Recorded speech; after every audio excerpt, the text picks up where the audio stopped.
and the US have boiled over. The American embassy in Baghdad has been under siege as pro-Iranian militiamen and demonstrators tried to breach its walls, angry at US airstrikes in the region. And yesterday, the US Defense Secretary hinted America might take further action against Iran. I think it's important at this point in time to not make this a United States versus Iran issue. It's really Iran versus the world. It's Iranian bad behavior that has been going on now for nearly 40 years. Last night, more than 650 US troops arrived in neighbouring Kuwait to provide reinforcements. All eyes will be on Iran's response. In a region already riven with conflict, some will fear this could mean another war in the Middle East. John Donnison, BBC News. Well, let's speak to our chief international correspondent, Lise Doucette, who joins us from Kabul now. Lise, it's difficult to overstate the significance, potentially, of this killing. Yes, and for now it is a war of words, with Iranian officials making it clear that this is an act of war in their view. The Supreme Leader Ayatollah Khamenei and both the defense minister have vowed there would be a crushing response, severe retaliation. For now, Iran's focus is there's 3 days of public mourning. They've had a top-level security meeting, and they will want to organize a massive public funeral for Qasem Soleimani to send a message to Iran and to the world that this was an act which carried huge consequences for the United States in the region and beyond. A charismatic man at home, a national hero. Just explain how important he was within the hierarchy of Iranian leadership.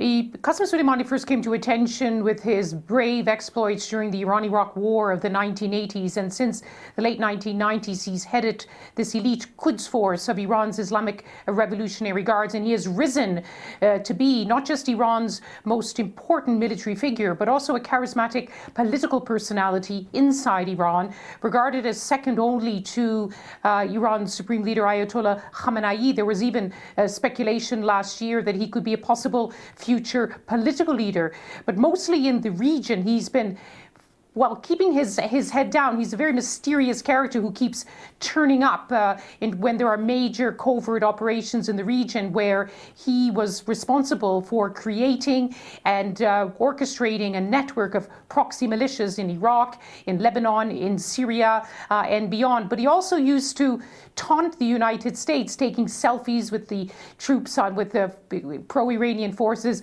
on front lines, sending barbs on social media directly to Donald Trump. The United States over the years has repeatedly considered taking on Qasem Soleimani with a targeted killing, but one president after another decided it would just be a step too far, with too much consequences, would be seen as a provocation. We're waiting to see now what was the decision-making process which led President Trump to take an act which seems to go against everything he has said all through 2019, saying he didn't want a war with Iran, that while tensions were escalating, he wanted to end what he called the endless wars for the United States. And now he has unleashed a new dangerous chapter. Iran will certainly retaliate. How, when, and where it still remains to be seen, but it will be at a moment of its choosing, and to send a very strong message to the United States.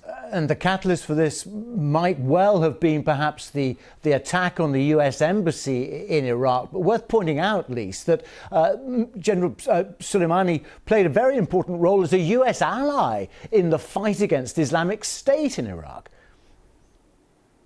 Yes, there have been moments over the years where their interests were aligned, where it's true that Qasem Soleimani's forces in Iraq and Syria played a crucial role in the campaign against Islamic State, and we always wondered at the time whether this would lead to a kind of a rapprochement, a kind of a de facto kind of cooperation, but they remained largely on parallel tracks. I'm in Afghanistan, where many Afghans, many of them forced to went to fight in militias in Syria, the Fatamayun, that were created by Qasem Soleimani in the battle there to keep President Assad and his government in power. So he wielded enormous influence.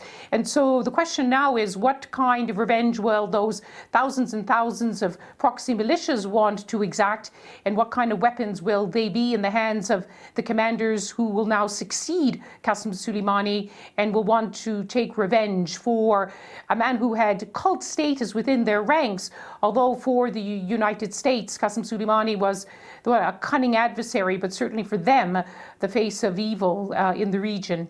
And as you say, I mean, pressure on Iran to respond will be immense. But when it comes to the sort of response Iran might take, I mean, so many wars start with miscalculations right around the world, don't they? I mean, could this be seen as a miscalculation by the United States, do you think, in the long run, or what is your view?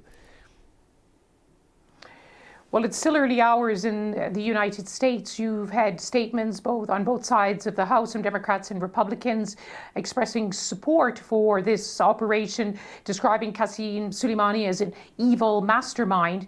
But questions are also being asked about who took the decision, what was the decision-making process?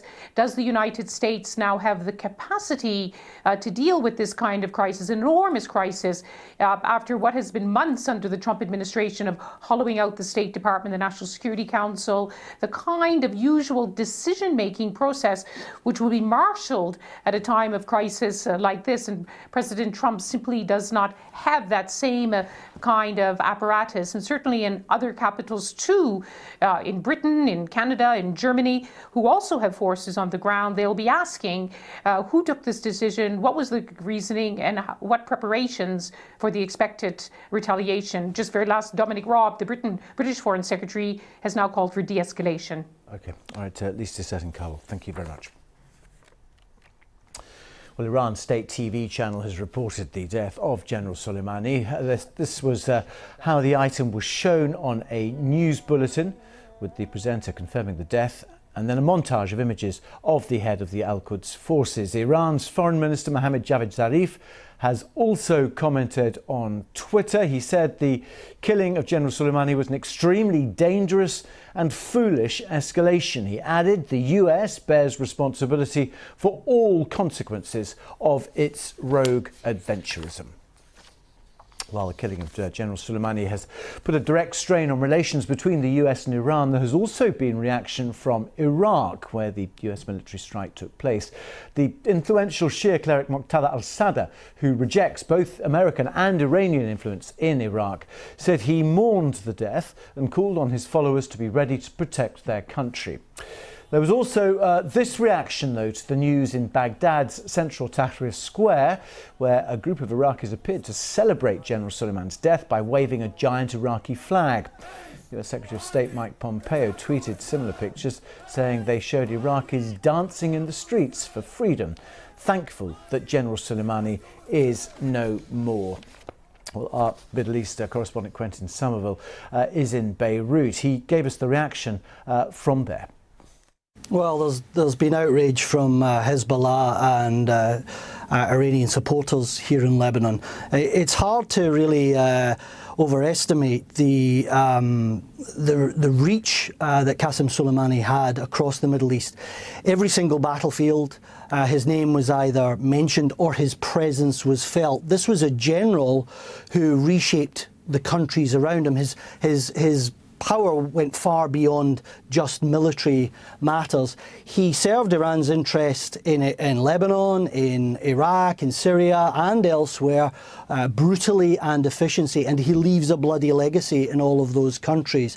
So this is an extremely bold action that the United States has taken. And for many years, it was thought that the United States or Israel might target Qasem Soleimani, but they didn't, because he was untouchable, because the consequences of assassinating him would just be so terrible. Now, Iran has said it will that there will be severe consequences for his assassination, and it will take revenge.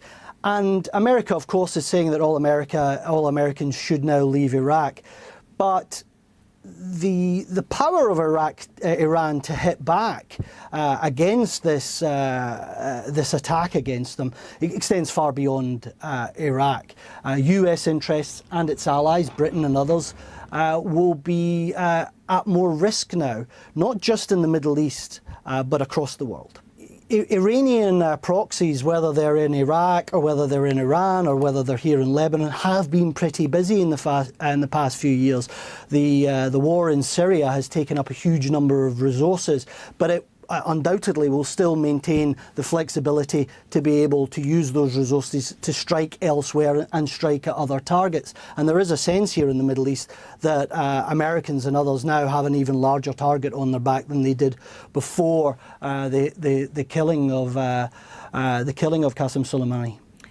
Quentin Somerville reporting there from Beirut.